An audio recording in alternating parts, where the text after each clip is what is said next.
Leer para entender el mundo y para poder cambiarlo, con el propósito de mejorarlo. Leer para cambiar uno mismo, leer por gusto, por pasión, para saber, para conocer y también para dudar, para cuestionar.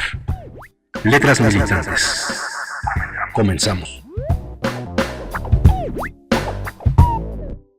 Bienvenidos, bienvenidas a Letras Militantes. Vamos a continuar en esta emisión del programa con el texto de Václav Havel, Energía y civilización, una historia. Y bueno, comentábamos en la emisión pasada, en la primera parte del abordaje que hacemos de este texto, que nos parece o nos debiera parecer importante conocer esta historia cultural, pero también técnica del desarrollo de esta transformación de la energía que hace el ser humano, que bueno, la transformación de la energía ya lo veíamos en el episodio anterior, es una cuestión natural, es algo que se da en la naturaleza por estas leyes de la física, en donde la energía no se crea ni se destruye, solamente se transforma, y lo que hacemos los seres humanos al generar, por ejemplo, energía eléctrica es eso, transformar la energía. Y bueno, para continuar, que ya estábamos hablando de la energía eléctrica propiamente, vamos a retomar el último párrafo que dejamos al final de la emisión pasada de Letras Militantes. Y continuamos así entonces con la lectura de este texto muy, muy interesante de Václav Smil. Y si bien la luz incandescente ha sido superada por la fluorescente, comercializada durante la década de 1930, y más recientemente por fuentes de luz aún más eficientes, vapor de sodio, lámparas de azufre, diodos emisores de luz, los motores eléctricos, otro componente clave del sistema desde la década de 1880, son piezas cada vez más comunes del sistema eléctrico mundial. Por eso debo examinar más de cerca las 4 innovaciones o inventos críticos no edisonianos que ayudaron a transformar el inmenso potencial teórico de la electricidad en una realidad social y económica inequívoca. Las turbinas de vapor, los transformadores, los motores eléctricos y la transmisión mediante corriente alterna. Ya he hablado de la elevada relación masa-potencia de los motores de vapor y su limitado rango de potencia. Este tipo de motor primario, que también era voluminoso y bastante ineficiente, fue abandonado poco después de que Charles Parsons, nacido en 1854, fallecido en 1931, patentara una turbina de vapor más eficiente, pequeña y ligera en 1884. La compañía de Parsons instaló una turbina de 75 kilowatts en una estación de Newcastle en 1888. Y progresó hasta instalar una unidad de 1 megawatt en la estación alemana de Elferbelt en 1900. La máquina más grande que instaló Parsons antes de la Primera Guerra Mundial en Chicago en 1912 tenía una potencia de 25 megawatts.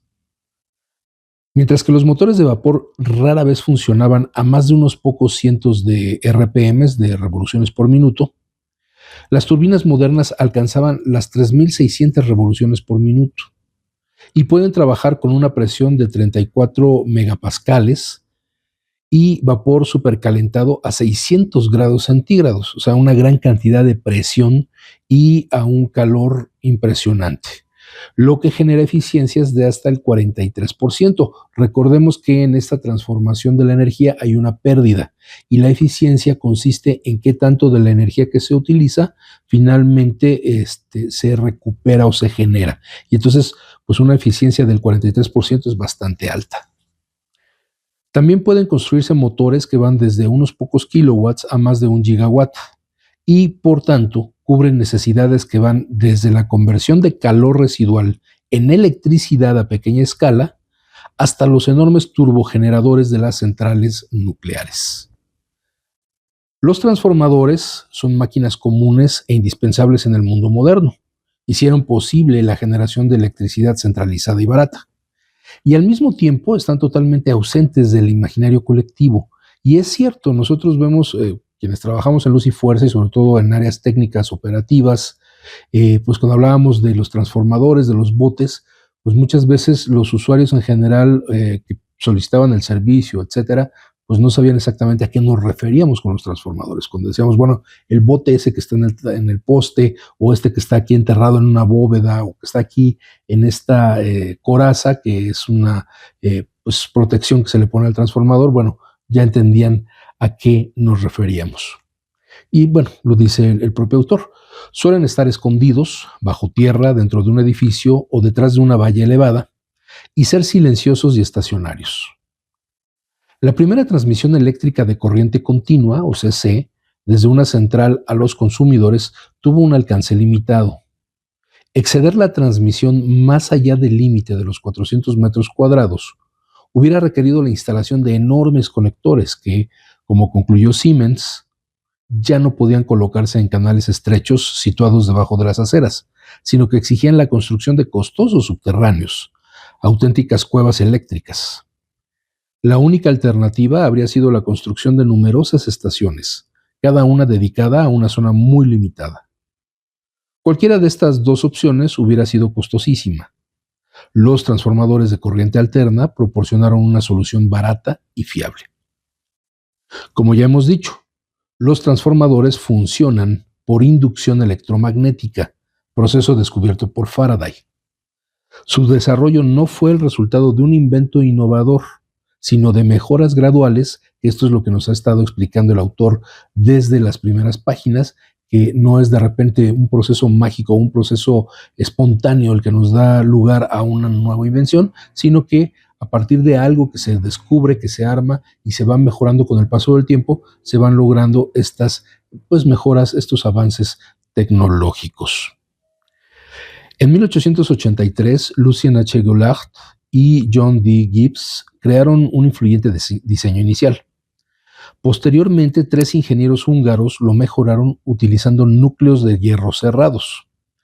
Pero fue William Stanley, nacido en 1858, fallecido en 1916, un joven ingeniero empleado por Westinghouse, quien en 1885 desarrolló un prototipo del dispositivo que todavía utilizamos en la actualidad, que permite transmitir corriente alterna de alta tensión desde una central eléctrica con pérdidas relativamente pequeñas y distribuirla a baja tensión hasta los clientes.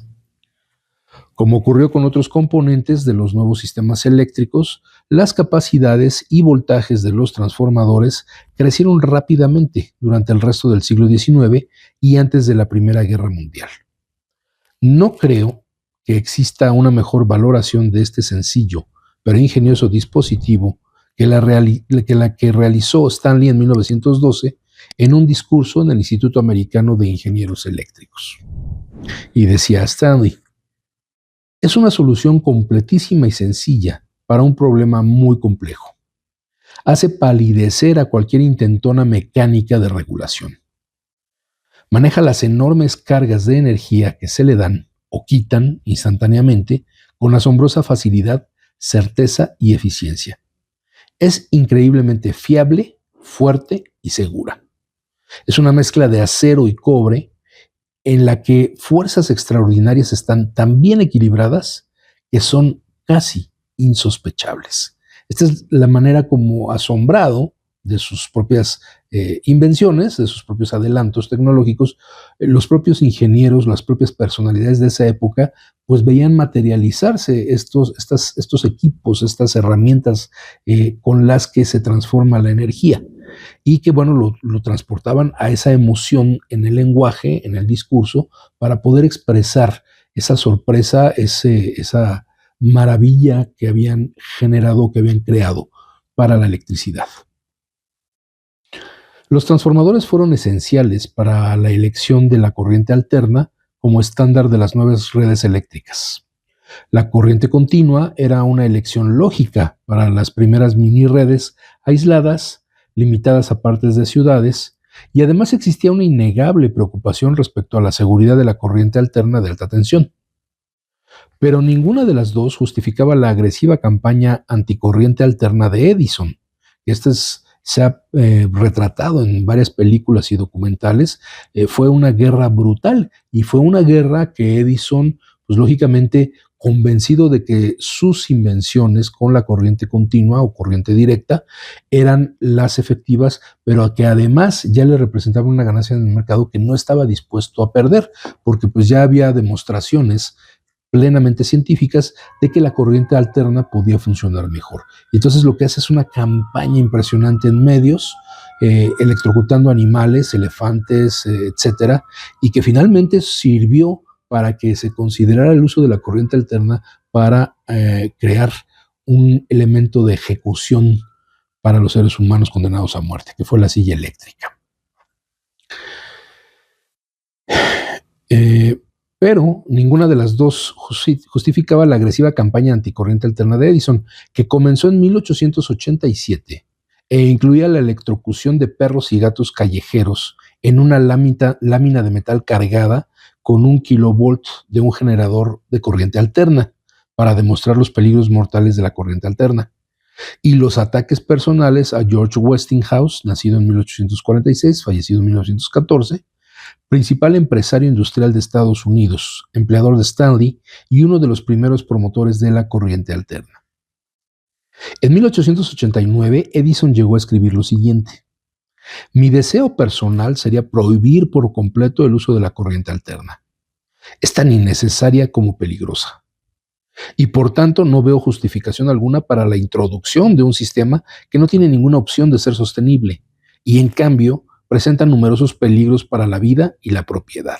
Esto lo escribió Edison en 1889. Edison encontró un sorprendente aliado para su lucha contra la corriente alterna en el británico Lord Kelvin, físico de reputación mundial.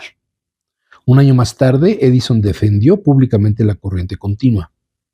David ofrece la mejor explicación de este posicionamiento, argumentando que la oposición aparentemente irracional de Edison era en realidad una decisión racional para optimizar el valor de sus empresas, que se comprometieron a producir componentes de sistemas basados en la corriente continua, y por tanto mejorar las condiciones de venta de las acciones que todavía tenía. Una vez vendidas, el conflicto cesó abruptamente. Es decir, Edison no es que tuviera razón científica para hablar mal de la corriente alterna, sino que se trataba de cuestiones eminentemente económicas, de cuestiones financieras, porque como aquí lo dice, en el momento en que estas empresas que fabricaban componentes para los sistemas de corriente continua, una vez que se deshizo de las acciones de esas empresas, pues ya no tuvo mayor problema. La famosa guerra de las corrientes concluyó como cabía esperar. Los fundamentos de la física favorecían a la corriente alterna, y después de 1890, los nuevos sistemas estuvieron basados en la corriente alterna. El cambio se vio favorecido por la introducción de un medidor de corriente alterna preciso y barato en 1889.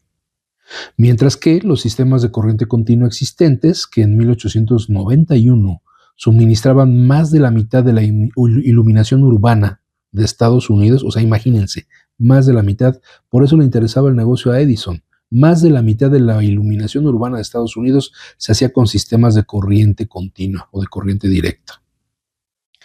Pudieron pasar a la corriente alterna gracias a la invención del convertidor rotativo, patentado por Charles S. Bradley, antiguo empleado de Edison, en 1888. Este convertidor permitía utilizar los equipos de generación de corriente continua existentes y al mismo tiempo transmitir la corriente alterna de alta tensión en áreas más amplias. La expansión de la corriente continua de alta tensión se vio acelerada por unos pocos proyectos de gran escala durante la década de 1890, incluida la gran estación de Deptford en Londres, de la cual dependían más de 200,000 puntos de luz, y por el desarrollo del mayor enlace de corriente alterna del mundo, desde una central hidroeléctrica situada en las cataratas del Niágara hasta la ciudad de Buffalo. En 1900, un primer suministro público utilizó la corriente trifásica y el voltaje de transmisión alcanzó 60 kilovolts en 1900 y 150 kilovolts en 1913. Así, todos los componentes clave de la generación y transmisión de electricidad modernas existían ya antes de la Primera Guerra Mundial. Entonces tenemos muy claro, la segunda mitad del siglo XIX y la primera del XX es el avance tecnológico más inusitado, más fuerte, más grande en la historia de toda la humanidad. La humanidad avanzó en términos de bienestar por los beneficios que daban estas tecnologías para el usuario común y corriente en prácticamente 100 años, mucho más de lo que había pasado en varios siglos de historia de la humanidad y de desarrollo tecnológico. Entonces, es impresionante cómo en esta época, que ya están al alcance una serie de equipos, de herramientas y de conocimientos, se da a esta velocidad el avance tecnológico. Sorprende, sí, pero finalmente es un proceso lógico, un proceso naturalmente científico. 3 años después de que apareciera el transformador de Stanley, Nikola Tesla patentó el primer auténtico motor de inducción polifásico que funcionaba con corriente alterna. Al igual que ocurrió con el desarrollo de las bombillas incandescentes, este invento llegó después de décadas de experimentos, pruebas e incluso el despliegue comercial de diseños de motores de corriente continua alimentados por baterías a finales de la década de 1830 y más tarde, a finales de la década de 1870, también por dínamos. El alto coste operativo y la limitada capacidad de las baterías imposibilitaron que los pequeños motores de corriente continua compitieran con los de vapor. El primer pequeño motor eléctrico de corriente continua en obtener éxito comercial, del que se vendieron miles de unidades, también funcionaba con una voluminosa batería y fue patentado por Edison en 1876. Debía montarse encima de un lápiz para accionar una pluma fabricadora de plantillas que se utilizaba para la duplicación mecánica de monumentos. Una vez que se dispuso de grandes dínamos, también se intentó utilizar pequeños motores de corriente continua para accionar tranvías, primero en Alemania, y para muchas tareas industriales, sobre todo en Estados Unidos. Las perspectivas solo cambiaron drásticamente con el invento de Nikola Tesla, nacido en 1857, fallecido en 1943. Conceptualizado en Europa y convertido en una máquina funcional después de que el joven ingeniero serbio emigrara a Estados Unidos. Tesla afirmó que su idea original surgió en 1882, pero después de su emigración a Estados Unidos, Edison, su primer empleador estadounidense, mostró poco interés en la corriente alterna. Sin embargo, Tesla no tuvo dificultades para conseguir financiación, abriendo su propia empresa en 1887 y registrando todas las patentes necesarias, 40 de ellas entre 1887 y 1891. El objetivo de Tesla al diseñar su motor polifásico era lograr, y aquí una cita de Tesla, una mayor eficiencia de conversión de la que ha existido nunca para construir aparatos más baratos, fiables, sencillos y fáciles de gestionar, de tal manera que se evite cualquier peligro relacionado con el uso de una corriente de alta tensión, necesario para que la transmisión resulte económica. Entonces aquí ya se denota una preocupación del propio inventor de este gran genio Nikola Tesla, porque aquello que inventara, que lograra dar pues un servicio a la gente, pues tuviera una mayor eficiencia, pero un costo también mucho más bajo. Esto pues hay que destacarlo siempre, porque pues las grandes empresas lo que buscan siempre es el mayor beneficio a costa del mayor gasto de los usuarios, de los consumidores. Y la perspectiva de Tesla, pues lógicamente chocaba con esa gran perspectiva capitalista. Westinghouse compró todas las patentes de corriente alterna de Tesla en julio de 1888. Y en 1889 la compañía ya tenía un primer dispositivo eléctrico alimentado por un motor de Tesla, un pequeño ventilador alimentado por un motor de corriente alterna de 125 watts. En 1900 ya se habían vendido casi 100,000 unidades. La primera patente de Tesla fue para una máquina bifásica y el primer diseño trifásico fue construido por Mikhail Osipovich Dolibo Dobrowolski. Nacido en 1862, fallecido en 1919, un ingeniero ruso que trabajaba para AEG, esta empresa alemana que se dedicaba a la construcción también de equipos eléctricos. Los motores trifásicos, con cada fase desfasada en 120 grados, garantizan que una de las tres fases esté siempre en su punto máximo o cerca de él, lo que genera una potencia más uniforme que la del diseño bifásico y casi tan buena como la de un motor de 4 fases, que sin embargo requiere otro cable. Como explico en la siguiente sección, el éxito comercial de los motores trifásicos creó rápidamente una importante transformación del mundo de la fabricación.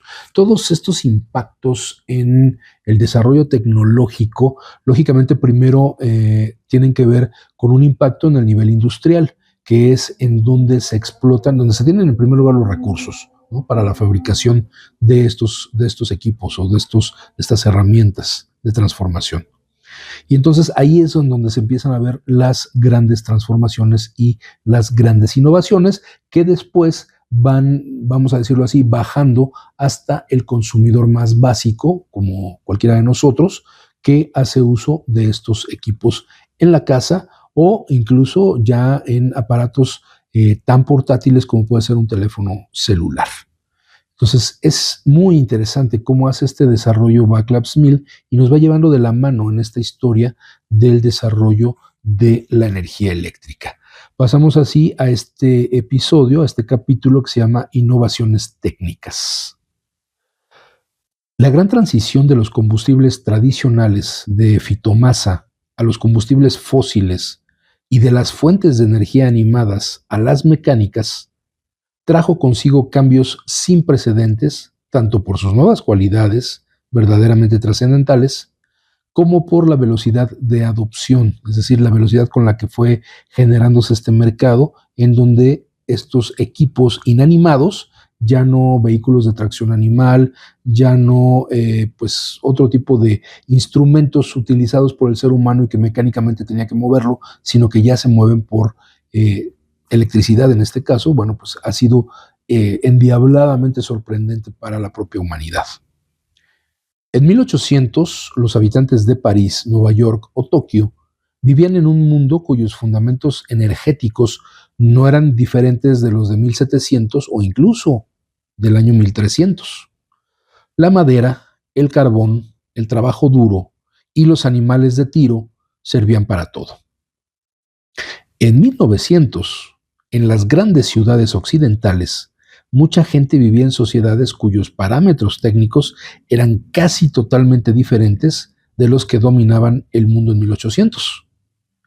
Y en sus aspectos fundamentales, mucho más cercanos a nuestras vidas actuales. Es decir, nosotros estamos, en cuanto a el tipo de tecnología que manejamos, estamos más cerca a la gente de 1900 que la de 1900 a la de 1800. O sea, la de 1800 está perfectamente relacionada con gente de hasta 300 o 400 años antes en el uso y la transformación de la energía.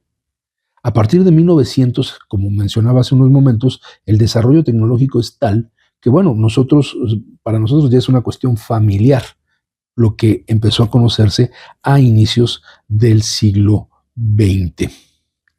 Como resumió el historiador Louis Mumford, potencia, velocidad, movimiento, estandarización, producción en masa, cuantificación, regimentación, precisión, uniformidad, regularidad astronómica y control, sobre todo control, se convirtieron en las señas de identidad de la sociedad moderna occidental.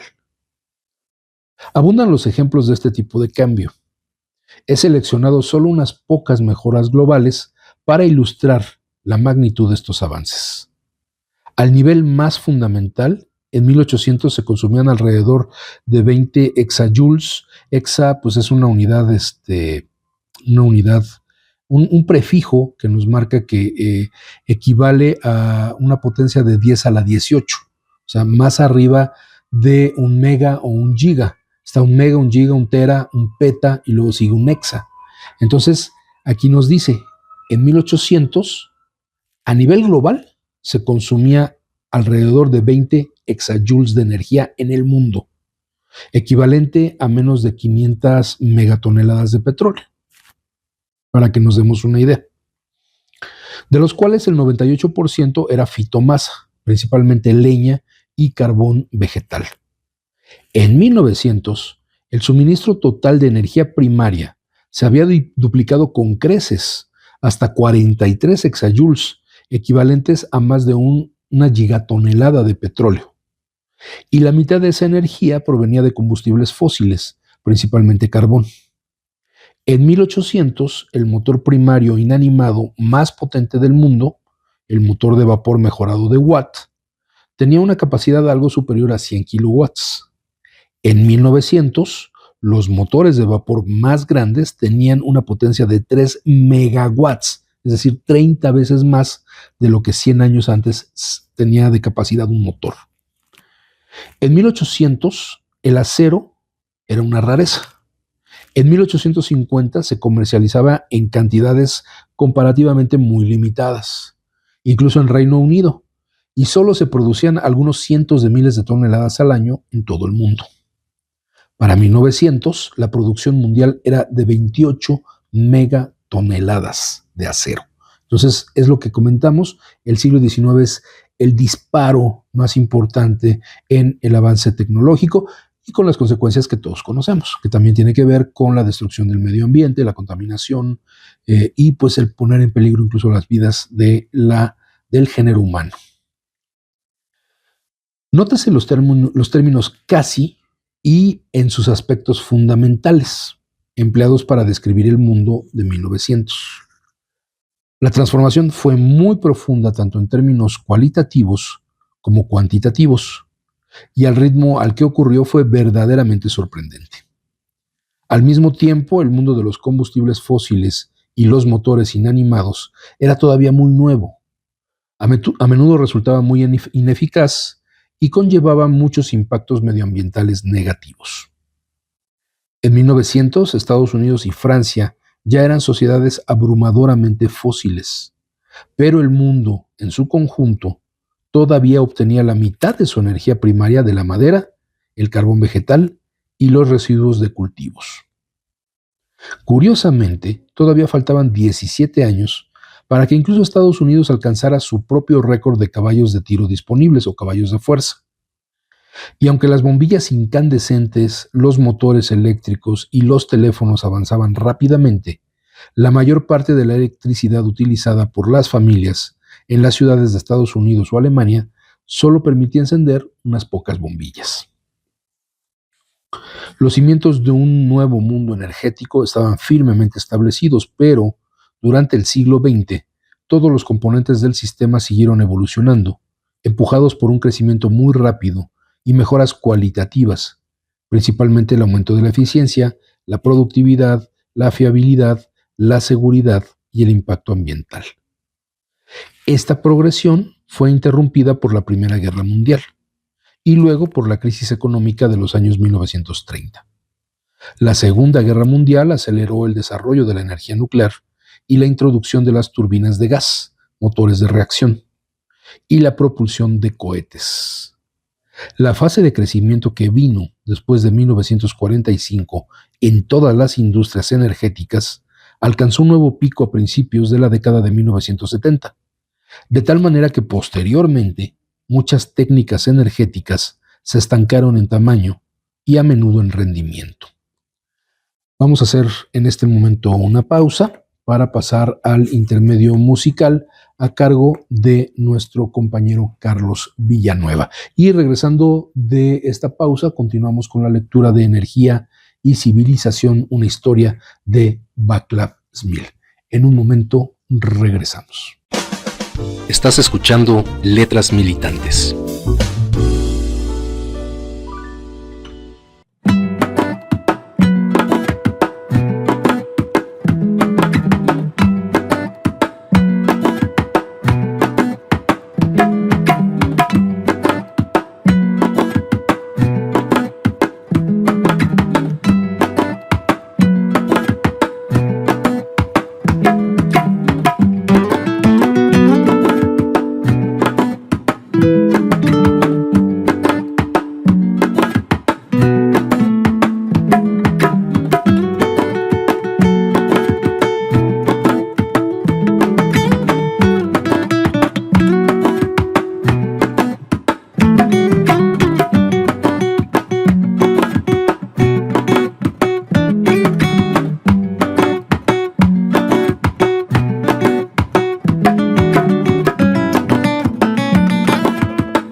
Militantes. Continuamos.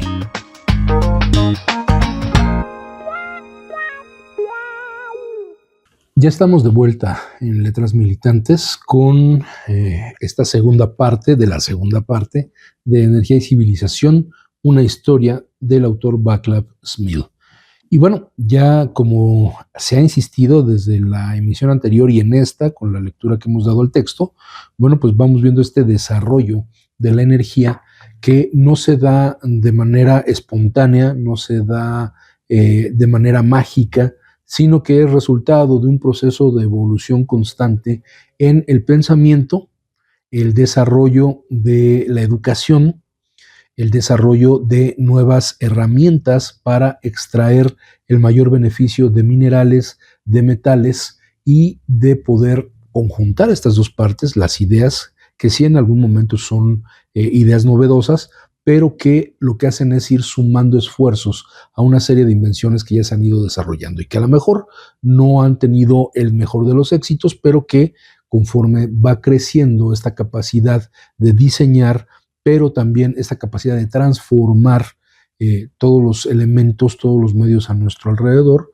pues va permitiendo un mayor desarrollo tecnológico y mayores beneficios en términos de comodidad para los seres humanos, en términos de mejorar calidad de vida y de contar con herramientas, acceso a herramientas que nos permitan desarrollarnos con mayor facilidad en comparación con hace, pues digamos, no digamos 50, sino hace 100 o 200 años. Como veíamos en esta comparación en el segmento anterior, es muy similar nuestra calidad de vida o el manejo o la transformación de energía que tenemos la gente en el siglo XXI, es muy similar a la que había al inicio de 1900, pero la gente de 1900 no tenía absolutamente ya nada que ver con el manejo de la energía con la gente de 1800 y de hasta el año 1300. Entonces, este es el impacto del cambio tecnológico en la transformación de la energía.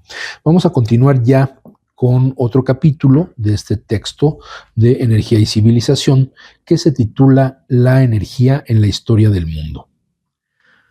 Todos los procesos naturales y todas las acciones humanas son, en un sentido físico fundamental, transformaciones de energía. Los avances de la civilización pueden pensarse como la búsqueda de un mayor consumo de energía para obtener mejores cosechas, disponer de más y mejores materiales, producir más bienes y más diversos, permitir una mayor movilidad o acceder a una cantidad virtualmente ilimitada de información. Estos avances han dado lugar a poblaciones más grandes, con mayor calidad de vida y socialmente organizadas de manera compleja en estados-nación y colectivos supranacionales. Subrayar los principales hitos de esta historia en términos de fuentes de energía y motores primarios dominantes es, como espero que este libro demuestre, bastante sencillo. De igual modo, tampoco es difícil analizar las consecuencias socioeconómicas más importantes de estos cambios técnicos. Lo que resulta mucho más complicado es hallar un equilibrio sensato entre pensar la historia desde el prisma de los imperativos energéticos y, alternativamente, la multitud de factores no energéticos que siempre han causado, controlado y transformado el uso de la energía por parte de los seres humanos. Aún más importante resulta señalar la paradoja básica del papel de la energía en la evolución de la vida en general y en la historia humana en particular. Todos los sistemas vivos se sostienen mediante incesantes importaciones de energía. Esta dependencia genera necesariamente limitaciones importantes. Pero estos flujos de energía que sostienen la vida no pueden explicar ni la existencia misma de los organismos ni las complejidades de su organización. ¿Qué es lo que ocurre? El aporte científico para el desarrollo en la transformación de la energía está sujeto a contextos históricos también muy particulares. Y entonces, este desarrollo del que hablábamos, por ejemplo, en el segmento anterior de Edison, en donde hay una guerra que se desata entre el uso de corriente alterna y corriente directa, obedece a factores que no tienen que ver propiamente con la energía o con su desarrollo. Es decir, si nosotros analizáramos exclusivamente desde el punto de vista del desarrollo tecnológico de la energía, jamás entenderíamos por qué tuvo lugar esa guerra entre corriente alterna y corriente directa, sino que tenemos que entrar en el análisis de un contexto diferente, que es el contexto sociohistórico y que es el contexto económico, que son esta serie de factores multiplicados, sumados, que convergen o que chocan entre ellos, contrastan y que dan lugar a este desarrollo histórico. Entonces, pensemos en esa situación. Todos los demás factores de la convivencia humana en particular, cómo van a incidir en el desarrollo de esta tecnología para transformar la energía y convertirla en, por ejemplo, energía eléctrica. Grandes patrones de consumo energético se llama este siguiente apartado. La mejor forma de caracterizar la relación a largo plazo entre progreso humano y fuentes de energía y motores primarios dominantes es describir eras energéticas y transiciones. Este enfoque debe evitar la periodización rígida, pues algunas transiciones se desarrollan muy lentamente, y reconocer que las generalizaciones relativas a periodos específicos pueden esconder importantes diferencias en el inicio y el ritmo de los principales procesos subyacentes. Tal vez el mejor ejemplo reciente sea el desarrollo excepcionalmente rápido de China a partir de 1990, que en una generación ha logrado lo que muchos países consiguieron en 3 generaciones durante las primeras etapas de la industrialización. También existen muchas particularidades nacionales y regionales que impulsan y dan forma a estos complejos procesos de cambio. Las uniformidades más obvias, dictadas por eras energéticas específicas, tienen que ver con actividades relacionadas con la extracción, conversión y distribución de energía. Los músculos humanos y los bueyes uncidos ponen límites muy parecidos a la extensión de tierra que puede ser plantada o cosechada en un día, tanto en Punjab como en Picardía. El rendimiento de las carboneras tradicionales de Tohoku, al norte de Honshu, difiere poco de las de Yorkshire, en el norte de Inglaterra. En la civilización global moderna, estos elementos comunes se han convertido en identidades casi perfectas. Las mismas fuentes de energía y los mismos motores primarios se gestionan, extraen y convierten ahora en todo el mundo con los mismos procesos y máquinas, y la mayoría de ellos son a menudo producidos o desplegados por un reducido número de grandes empresas multinacionales. Algunas de estas empresas globales son Schlumberger, Halliburton, Saipem, Transocean y Baker para los servicios de los yacimientos petrolíferos, Caterpillar, Komatsu, Volvo, Hitachi y Liebherr para la maquinaria pesada de construcción, General Electric, Siemens, Alstom, Weir Allen y Elliott para las grandes turbinas de vapor, y Boeing y Airbus para los grandes aviones de pasajeros. A medida que el alcance de los servicios y productos de estas empresas se han hecho verdaderamente mundial, las antiguas diferencias internacionales en cuanto a rendimiento y fiabilidad han ido reduciéndose enormemente o incluso desapareciendo por completo. En algunos casos, los que empiezan tarde disponen ahora de un mayor número de técnicas avanzadas que los pioneros industriales. Y, a pesar de las grandes diferencias en los entornos culturales y políticos, también existe un margen sorprendentemente amplio para establecer generalidades respecto de las consecuencias socioeconómicas de estos grandes cambios energéticos. Dado que la mejor explotación posible de las mismas fuentes de energía y los mismos motores primarios requiere las mismas técnicas, esta uniformidad impone también muchas marcas idénticas o muy similares, no solo en los cultivos, lo que conduce al predominio de unos pocos cultivos comerciales y la producción masiva de alimentos para animales, sino también en las actividades industriales, que implican especialización, concentración y automatización. La organización de las ciudades, dando lugar a la aparición de distritos comerciales en el centro de las ciudades, la suburbanización y posteriormente la búsqueda de espacios verdes y las disposiciones en materia de transporte, que en las grandes ciudades se manifiestan en la necesidad de contar con metros, trenes de cercanías, eh, eh, trenes de cercanías, desplazamientos en coche y flotas de taxis, así como en las pautas de consumo, las actividades de ocio y las aspiraciones intangibles. En todas estas sociedades de alto consumo energético y en las zonas urbanas de muchas economías de crecimiento relativamente rápido, más del 90% de los hogares poseen televisores, refrigeradores y lavadoras. Otros artículos de propiedad habitual van desde los dispositivos electrónicos personales hasta las unidades de aire acondicionado y los vehículos privados. Entre las tendencias de consumo de alimentos compartidas a nivel mundial figuran la internacionalización de los gustos. El tikka masala es el alimento más popular en Inglaterra, es un alimento hindú, y el curry raisu, que es lo mismo, el más popular en Japón. La popularización de la comida rápida y la disponibilidad de frutas y hortalizas de temporada a lo largo de todo el año, una comodidad que implica un coste energético importante de envíos intercontinentales de contenedores refrigerados y entregas por vía aérea. Entre las actividades de ocio, hoy universales, se encuentran los vuelos a playas cálidas, las visitas a parques temáticos.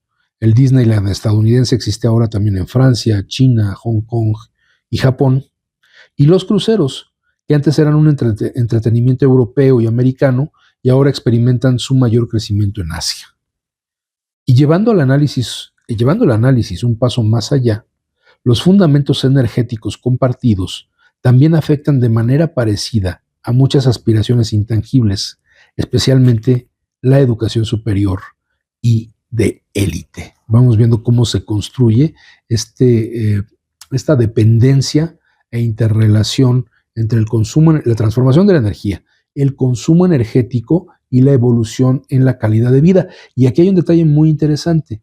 Aquí dice que quienes están entrando más tarde al desarrollo de estos mercados industriales, como el caso de China, por ejemplo, lo hacen en un tiempo mucho más rápido que aquellos que fueron pioneros en el desarrollo industrial. Pensemos, por ejemplo, en Alemania o en Inglaterra. Entonces, estas diferencias entre los países, más allá del análisis a profundidad de la economía y de la desigualdad en la población, finalmente los van equiparando o los van equilibrando, y eso es lo que genera también una serie de rupturas y una serie de choques entre los mercados, porque ya no hay una posición dominante en absoluto, sino que empiezan a ver esto que llaman las potencias emergentes. Con todo, lo que se repite una y otra vez es la enorme brecha entre sociedades pobres, esa es la otra parte del asunto, cuyos cimientos energéticos son una amalgama de combustibles de biomasa tradicionales y motores primarios animados, y proporciones crecientes de combustibles fósiles y electricidad. Y, por otro lado, países energívoros, industrializados o postindustriales, cuyo consumo de combustibles fósiles y electricidad per cápita ha alcanzado o se ha aproximado a niveles de saturación.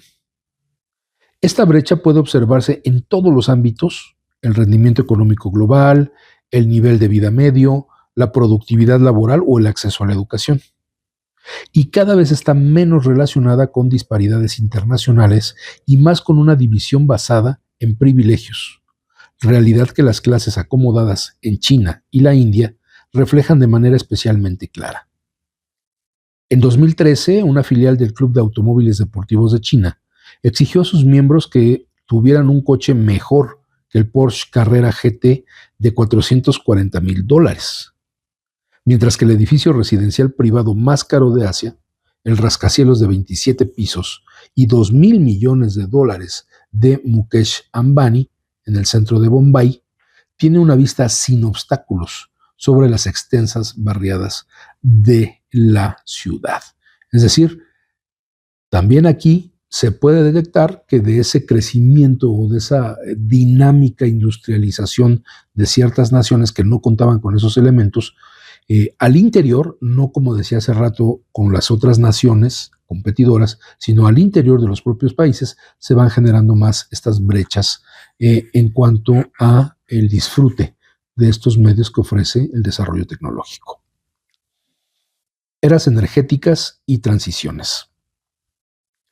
Cualquier periodización realista del consumo energético humano debe tener en cuenta tanto los combustibles como los motores primarios dominantes.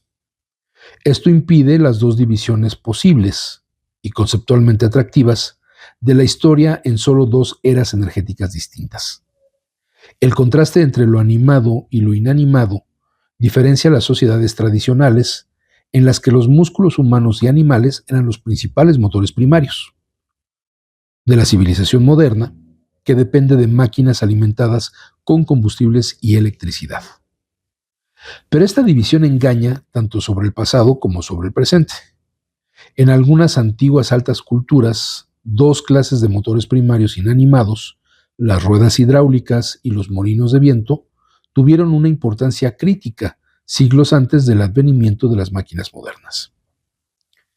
Y el auge de Occidente se debe, en buena medida, a una poderosa combinación de dos motores primarios inanimados: el aprovechamiento eficaz del viento y el uso de la pólvora, encarnados por los veleros transoceánicos equipados con cañones pesados. Además, la división clara entre motores primarios animados e inanimados solo se ha dado plenamente entre la quinta parte más rica de la humanidad. En las regiones rurales más pobres de África y Asia, sigue dependiéndose de manera sustancial del trabajo pesado de personas y animales. Y cientos de millones de trabajadores de muchas industrias extractivas, de transformación y manufactureras de países de bajos ingresos realizan diariamente tareas manuales exhaustivas y a menudo arriesgadas, que van desde triturar piedras para fabricar grava hasta desmantelar viejos petroleros. La segunda simplificación, el uso de fuentes de energía renovable frente a las no renovables, se basa en la dicotomía básica entre milenios dominados por motores primarios animados y combustibles de biomasa tradicionales, y el pasado reciente, muy dependiente de los combustibles fósiles y la electricidad. Una vez más, la realidad es más compleja. El suministro de biomasa en las sociedades de la era de la madera no era siempre renovable. La tala excesiva de árboles, seguida de una erosión destructiva del suelo en tierras vulnerables, por ejemplo laderas, imposibilitó el crecimiento sostenible de los bosques en vastas regiones del Viejo Mundo, especialmente alrededor del Mediterráneo y el norte de China. Y en el mundo actual, dominado por los combustibles fósiles, la energía hidráulica, un recurso renovable, genera aproximadamente una sexta parte de toda la electricidad. Mientras que, como ya he señalado, la mayoría de los agricultores de los países pobres siguen dependiendo de la mano de obra humana y animal para el trabajo de campo y el mantenimiento de los sistemas de riego. Es decir, no hay una separación tajante entre la manera antigua de transformar la energía y la manera moderna de transformar la energía. Como hemos visto a lo largo de todos estos capítulos, son cuestiones que se van sobreponiendo unas a otras y que aún en la actualidad, pues, conocemos de estos graves atrasos por la explotación de los recursos naturales, muchas veces a través de estas empresas transnacionales que invaden económicamente a los países de donde sacan estos recursos, de donde saquean estos recursos, y estos países pues realmente no tienen el beneficio de este desarrollo en la transformación de la energía. Las divisiones claras en eras energéticas específicas no son realistas por la existencia de grandes diferencias nacionales y regionales a la hora de inventar y adoptar de manera generalizada nuevos combustibles y motores primarios, sino también por el carácter evolutivo de las transiciones energéticas. Las fuentes de energía y los motores primarios dominantes en un momento dado pueden ser sorprendentemente persistentes, de tal manera que los nuevos suministros o las nuevas técnicas pueden llegar a ser dominantes después de largos periodos de difusión gradual. Una combinación de funcionalidad, accesibilidad y coste explica la mayor parte de esta inercia. Mientras las fuentes de energía y los motores primarios establecidos funcionen bien dentro de un determinado entorno, estén fácilmente disponibles y sean rentables, sus sustitutos, incluso si presentan beneficios claramente superiores, se impondrán despacio. Un economista puede considerar este fenómeno como un caso de dependencia del camino o rigidez institucional, de acuerdo con el concepto de David, quien basó su argumento en la crítica al diseño del teclado QWERTY. Recordemos y veamos en cualquiera de nuestros teclados, de nuestros celulares, de la laptop, etcétera, que las letras Q, W, E, R, T, Y tienen un acomodo, o sea, se lee como si fuera QWERTY. Y esto es un sistema al que había opuesto otro sistema, que era el teclado de Dvorak, D, B chica, O, R, A, K, que era otro acomodo de las teclas. Y entonces, este sistema QWERTY, pues es con el que nos enseñaron a escribir a máquina, es con el que hemos aprendido a utilizar computadoras y los teclados de los celulares. Y supuestamente este otro diseño de teclado, el de Dvorak, es más eficiente. Sin embargo, pues la costumbre y el uso cotidiano de este sistema que ya conocemos en el teclado, pues no ha dejado que el otro sistema pues lo desplace, ¿no? Por muy eficiente, mucho más fácil de utilizar que pudiera ser. Ya estamos también muy arraigados a un sistema en específico. Pero no necesitamos cuestionables nuevas etiquetas para describir lo que en realidad es un proceso muy habitual de progresión notable, lenta y evolutiva, relacionada tanto con la evolución del organismo y la toma de decisiones personales, como con los avances técnicos y la gestión económica. Abundan ejemplos en la historia de la energía. Los molinos de agua romanos se usaron por primera vez en el siglo I a.C., pero se hicieron comunes 500 años más tarde. Incluso entonces, en la práctica, su uso se limitaba a la molienda de granos. Como señaló Finley, la liberación de los esclavos y los animales de su trabajo pesado no era un incentivo suficientemente potente para el desarrollo rápido de los molinos de agua. A finales del siglo XVI, la circunnavegación de la tierra por medio de veleros se había vuelto algo habitual, pero en 1571, en la batalla de Lepanto, cada bando utilizó más de 200 galeras. En 1588, la Armada Invencible, la Armada Española, dispuesta a invadir Inglaterra, todavía utilizaba 4 galeras grandes y 4 galeazas tripuladas por más de 2,000 remeros convictos.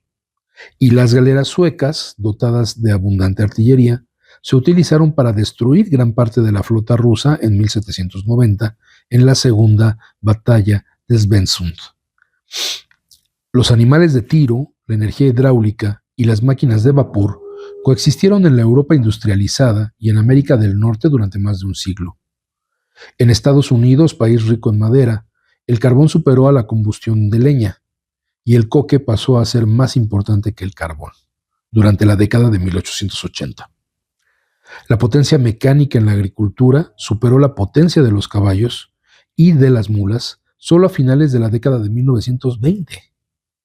A principios de la década de 1950, todavía había millones de mulas en el sur de Estados Unidos, y el Departamento de Agricultura de Estados Unidos dejó de contar los animales de tiro en 1963. Y durante la Segunda Guerra Mundial, los buques de la clase Liberty, los cargueros dominantes de la flota estadounidense, no utilizaban nuevos y eficientes motores diésel, sino motores de vapor de 3 cilindros alimentados por calderas de petróleo. A la hora de establecer pautas de largo plazo para el despliegue de motores primarios en las sociedades del viejo mundo, solo cabe sugerir aproximaciones sugerentes. Su característica más notable es la dominación del trabajo humano. Los músculos humanos fueron la única fuente de energía mecánica desde el comienzo de la evolución de los homínidos hasta la domesticación de los animales de tiro, que comenzó hace solo 10.000 años. La potencia humana aumentó con el uso cada vez más frecuente de nuevas y mejores herramientas, mientras que el trabajo de los animales siguió estando limitado durante milenios en todo el mundo por un uncido deficiente y una alimentación inadaptada. En América y Oceanía ni siquiera había animales de tiro. Los músculos humanos siguieron siendo motores primarios indispensables en todas las sociedades preindustriales. El trabajo humano estuvo caracterizado por una notable dicotomía en todas las civilizaciones antiguas. En contraste con su despliegue masivo para lograr notables hazañas en el ámbito de las grandes construcciones, las antiguas altas culturas nunca dieron ningún paso hacia la fabricación de bienes a gran escala.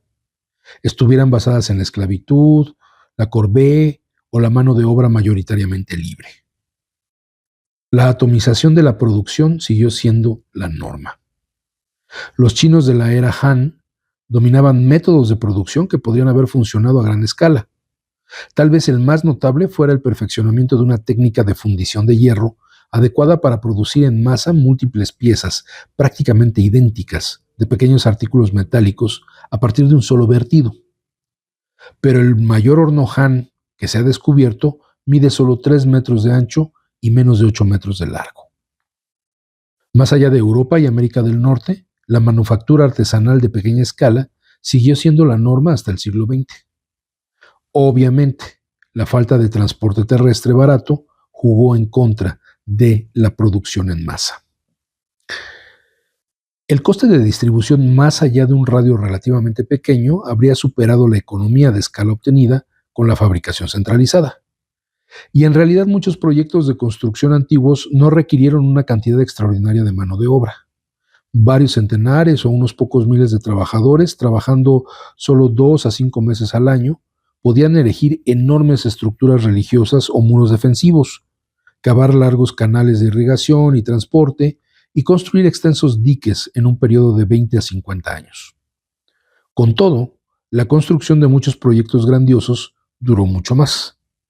La reserva de agua de Kalawewa, en Sri Lanka, tardó 1.400 años en construirse. La construcción y reparación de la Gran Muralla China se extendió por un periodo de tiempo aún más largo. Y 1 siglo o 2 era el periodo del todo habitual para terminar una catedral. Los primeros motores primarios inanimados comenzaron a generar diferencias notables en algunas regiones de Europa y Asia solo después del año 200 después de Cristo con las ruedas hidráulicas y el 900 después de Cristo con molinos de viento. La mejora gradual de estos dispositivos aceleró o reemplazó numerosas tareas agotadoras y repetitivas, aunque la sustitución del trabajo animado fue lenta y desigual. En cualquier caso, excepto en el caso del bombeo de agua, las ruedas hidráulicas y los molinos de viento poco podían hacer para facilitar las tareas del campo. Por eso, la estimación de Fouquet para Inglaterra muestra que el esfuerzo humano y animal representaba el 85% de toda la energía utilizada en 1500 e incluso el 87% en 1800, cuando el agua y el viento suministraban un 12%. Pero solo sería del 27% en 1900, momento en el que el vapor había tomado las riendas de la industria. Incluso durante la era de la máquina de vapor, la mano de obra animada siguió siendo indispensable para la extracción y distribución de combustibles fósiles e innumerables tareas de fabricación, mientras que en el ámbito agrícola fue dominante durante todo el siglo XIX. Entonces, frente a lo que estamos es a un desarrollo que no es lineal, y ya lo decíamos también en la emisión pasada de Letras Militantes, este desarrollo histórico de la energía tampoco es lineal, porque tiene una serie de capas superpuestas en el uso de pues, la energía humana, del músculo, de los propios animales y de otras herramientas. Y hoy lo vemos en pues, innumerables ejemplos. Por ejemplo, la extracción minera. Por un lado, convive esta extracción industrial a cielo abierto, en donde se detonan montañas completas o espacios completos de tierra, y mediante excavadoras es sacado todo este material que queda pulverizado, y de ahí se van realizando los procesos químicos de arrojar estas sustancias que afectan el manto freático y de donde se extraen minerales. Eso por un lado, cuando en otros países, como en el caso de Brasil, vemos que la extracción minera se sigue haciendo con seres humanos que incluso arriesgan la vida en condiciones sumamente precarias. ¿Cuál es el meollo de este asunto? Efectivamente, el desarrollo histórico, civilizatorio, cultural de la transformación de la energía nos beneficia hoy en día de maneras que ya son prácticamente imperceptibles. El hecho de encender una luz, el hecho de hacer una llamada telefónica o encender la televisión y conectar una plataforma como Netflix, pues nos parece completamente intrascendente. Sin embargo, en muchos otros rincones de nuestro planeta hay gente que todavía tiene un acceso limitado a la energía eléctrica. ¿Qué es lo que nos corresponde como trabajadores? Pues es buscar equilibrar estas condiciones, buscar que no haya una explotación, que haya un mayor goce de los recursos, principalmente para quienes son los dueños de estos recursos. Y que esa extracción que se hace de los minerales necesarios para armar nuestros teléfonos celulares, nuestras computadoras, nuestras televisiones de pantalla plana, que esa extracción de minerales no genere una destrucción que ponga en peligro a la propia especie humana. Porque si algo nos queda claro es que el planeta no se va a acabar. Los que nos podemos acabar somos los seres humanos. Pero en fin, para llegar a ese punto hay que conocer, hay que entender, hay que analizar cómo se han dado estos procesos. Y creo, con las salvedades que hemos comentado a lo largo de estas 2 emisiones, porque bueno, si finalmente Václav Smil, aunque hace referencia a esta descomposición del medio ambiente, pues él finalmente está a favor de este desarrollo industrializado avanzado y que sigue constante y permanente. Lo que nos corresponde a nosotros, a partir del conocimiento que este tipo de personajes nos dan a través de sus publicaciones, es hacer conciencia de cuál es nuestro papel como trabajadores en este sistema y cómo lo podemos transformar para transformar nuestra propia realidad. Bueno, pues llegamos hacia el final de Letras Militantes, de esta segunda emisión sobre energía y civilización, una historia del autor Václav Smil. Espero que haya sido interesante, que haya sido de su agrado y que los impulse a buscar este tipo de textos, este libro. Vamos a ver si hay manera de acercarlo a nuestras redes sociales para que pueda haber una mayor profundización en los temas que hemos tratado en estas 2 emisiones. Por mi parte es todo por el momento, agradeciendo a mis colaboradoras en la Prosecretaría del Trabajo, a mis compañeras y compañeros de Radio SME que nos ayudan a realizar este programa, a mi compañero Carlos Villanueva, que se encarga de hacer música original, compuesta e interpretada por él para estos programas de Letras Militantes. Por el momento, pues es todo, terminamos esta emisión y nos vemos la próxima semana en Letras Militantes. Muchas gracias y hasta luego. Decía Samuel Smiles, el libro es una voz viviente, es una inteligencia que nos habla y que escuchamos. Acompáñanos en la próxima emisión de Letras Militantes, a través de Radio SME, donde a los libros les damos la palabra.